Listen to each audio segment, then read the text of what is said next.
Yes, it's Wednesday already, and it's as you can see, my hair in the last video actually registered to be its own independent life form, and I'm pleased to say it's now got UNESCO World Heritage Site status.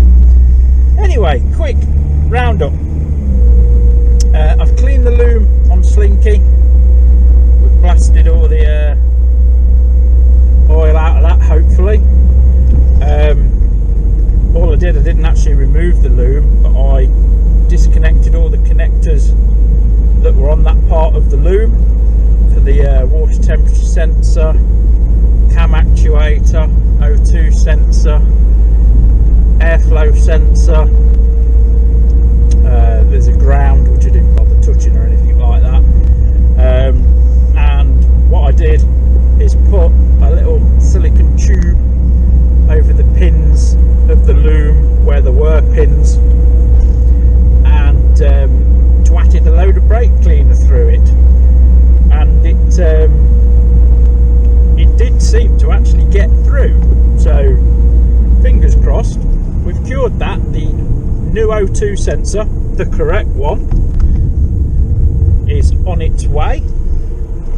Cyclist, why don't you just have a horse, you Luddite? O2 sensor is on the way, the correct one, because yes, I ordered the wrong one, because I'm an idiot. So that's on its way. The company I dealt with, called Mr. Wiper on eBay, and they're like an agent for all car parts. Not a problem at all. Not a problem at all. I explained what I'd done. They says, yeah, that's fine, we'll refund it, and they sent me the link for the proper one, so I've now ordered that one. So big props to them. That's Mr. Wiper on eBay, and that's that for that. Stop! Can you hear it? It's just started raining, and I can no longer see forwardly without wiper rejection. Right, now it's coming down, isn't it? Right, so what you can hear in the background is obviously the rain and the wiper action. And by the looks of it, it only looks like a little shower. We've had them most of the morning. The road's dry. The bit of road I'm on now is dry, so it's a little bit cloudy all around. I'm under the rain cloud now, not metaphorically, actually. And yeah, I'm on the edge of it now, so it's virtually stopped again. But I've ordered rosy news. I've ordered a cruise control kit, the genuine MG Rover cruise control kit for Rosie. I'm still not 100% certain. Stay there, you council fuck. Whether she's actually got the loom for cruise control. A quick exploration when I put the Bluetooth kit on suggests she hasn't, but I didn't delve that deep. Apparently the connectors can be buried away, and the way to properly check is to like take the glove box off, look at the fuse board and all that lot around there, because you're going to have to root through there, and you should have, if you've got it, the missing connectors and what have you. So the kit basically compromises of the cruise control ECU, the main on-off button, which sits above the cup holders, which is where you normally have your traction control, your heated seats and all that lot, and steering wheel buttons. And I saw a kit for sale on Fleabay, and it was from a vehicle dismantler in Stafford, I think. And I've seen these kits going for 100 quid, 150 quid and all this lot, and I'm thinking, well, if that's what you've got to pay for Tom Cruise control, I think, well, that's fair enough, that's not too bad. But this kit was up for 40 quid, so I snaffled it. I thought, fair enough, I'll get it. Comes with the mounting brackets and all that lot. And there's a brilliant guy on the Rover forums and he's on a lot of the Rover pages on Facebook, called Rick Buller. Many of you probably know him because he does the repairs to the IPK screens on the later models, which is your digital screen on the dashboard, and he does like LED running light upgrades for headlights and stuff like that. He's a clever man. But he actually retrofitted his without a loom, and he put a brilliant guide on one of the Rover forums of how to make the loom. And I'm not particularly afraid of wiring, as long as I know. Make your mind up then, the lights are on fucking green. Don't go to stop on a fucking green and then decide to go, you fecking idiot. It's alright, I think the pensioner club's out today. I don't know whether it was pension day or what, but the grey-haired drive slowly brigade are out in fucking droves. It must be the Agatha and Bert lunch club. I nearly said Bert and Ernie then. So yeah, so we've ordered that. So when I've got Anne day off, I shall dive into the loom. You've got to take the heater controls out and all that lot just to get access, and I'll have a look, see if we've got the loom. If not, then I'm going to have to get hold of the plugs off a donor car and make my own loom, which is not a problem. I don't think that'll be a problem. Literally, there's, I think, a power feed that goes from the underbonnet fuse box down to the ECU, and that basically I think, if I understand it correctly, throws it out to the master button, which in turn throws it out to the steering wheel controls, because the diesels are fly-by-wire. It's an electric throttle, like a scare electric controller basically, for want of a better description. So it's an easier fit than it is for a petrol, and petrol requires it must be like a vacuum assisted mechanical device, as it usually is on a petrol. Slinky's cruise control, oh, just gobbed everywhere. Slinky's cruise control is fly-by-wire, that's an electric throttle. It's one of them. And it's really, it's fantastic to have if you're going anywhere like Scotland. But I use cruise control all the time. If I'm on this main road, which is a 50, and people are doing 50, I'll just put the cruise control on. And you'll also find that fuel efficiency goes up with cruise control, because it's making very, very small adjustments to maintain speed that we can't do with a foot. I mean, there are some people out there that they absolutely love to try and get max MPG or hypermile or anything like that, and they've got an extremely light throttle. Cruise control does all that for you. It'll put the power in when it's needed, it'll knock it off when it's needed, but overall it's better for fuel economy.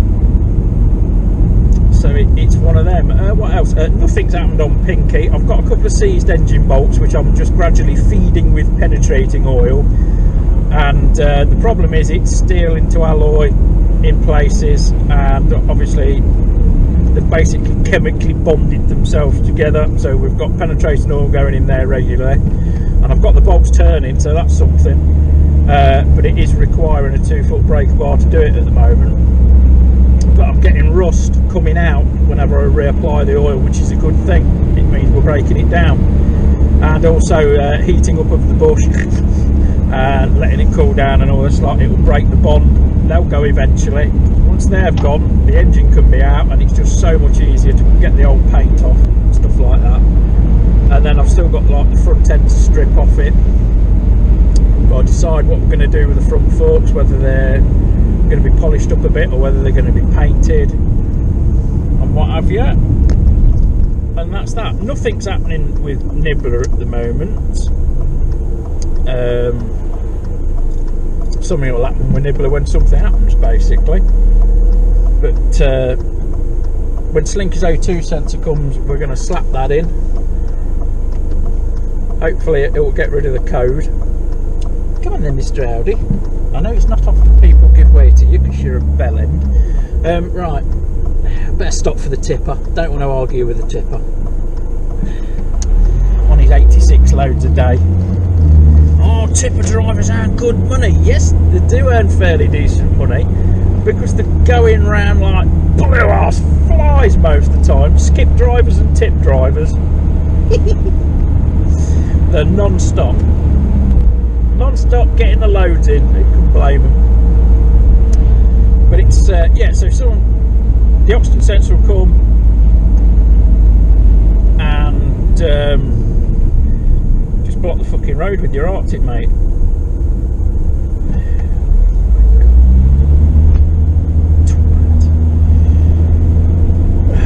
Yes, you don't flash people out of a junction when there's oncoming traffic.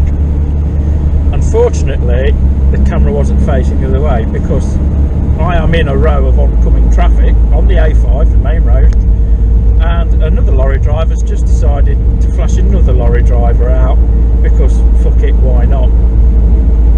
So we've all just had to stop. And there's a problem with the A5. Oh, what the fuck is going on here? That's roadworks, fuck it. I've got plenty of time, I'm going to sit and wait in them. Yeah, it's just roadworks and there's some blue lights happening, so fuck it. I don't care. I mean, quite often at some point on the A5 you do get held up anyway. It's just one of those things.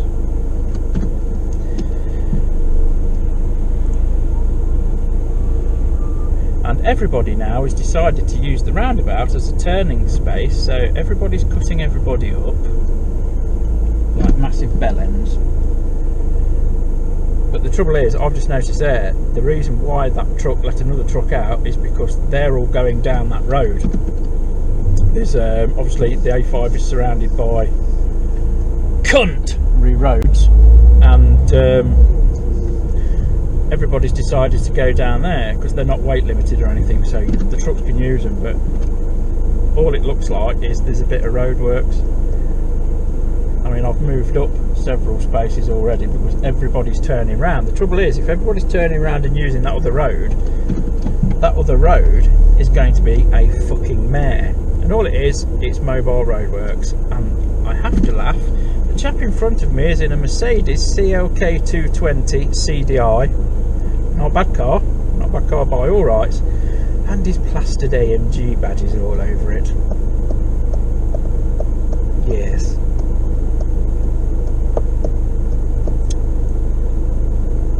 So that's what we're waiting for, mobile roadworks. Oh, and you've decided that there is a gap in front of you and you're moving along, are you? You fucking donkey. Mind you, I did see an extremely hilarious thing the other day. Now, whether it was done in jest or whether the bloke had serious mental issues, I don't know.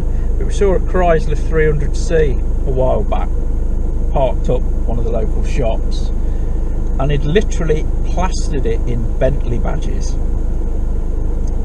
Not real Bentley badges, like eBay special foam backed plastic lacquered shit.